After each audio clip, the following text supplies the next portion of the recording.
பச்சையம்மன் ஆலயத்தில் குத்துவிளக்கு பூஜை, திரளான பெண்கள் பங்கேற்பு. ஆண்டிமடம் அருகில் குவாகம் கிராமத்தில் அருள்மிகு பச்சையம்மன் ஆலயத்தில் ஆவணி மாதம் பௌர்ணமியை முன்னிட்டு குத்துவிளக்கு பூஜை நடைபெற்றது. அரியலூர் மாவட்டம் ஆண்டிமடம் அருகே குவாகம் கிராமத்தில் எழுந்தருளியிருக்கும் அருள்மிகு பச்சையம்மன் ஆலயத்தில் ஆவணி மாதம் பௌர்ணமியை முன்னிட்டு குத்துவிளக்கு பூஜை நடைபெறுவது. இந்த திருவிழாவில் அருள்மிகு மகா பச்சையம்மன் சன்னதியில் மிகப்பெரிய அளவிலான குத்துவிளக்கு வைக்கப்பட்டு சிறப்பு பூஜைகள் நடத்தப்பட்டன.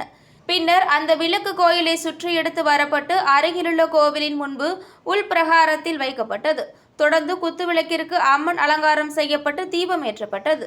குத்துவிளக்கு தீபம் ஏற்றியதும் அங்கு கூடியிருந்த பெண்கள் தாங்கள் கொண்டு வந்திருந்த விளக்குகளில் தீபம் ஏற்றி குங்குமம், அர்ச்சனை மற்றும் பூஜைகள் செய்து அம்மனை தொடர்ந்து வழிபட்டனர்.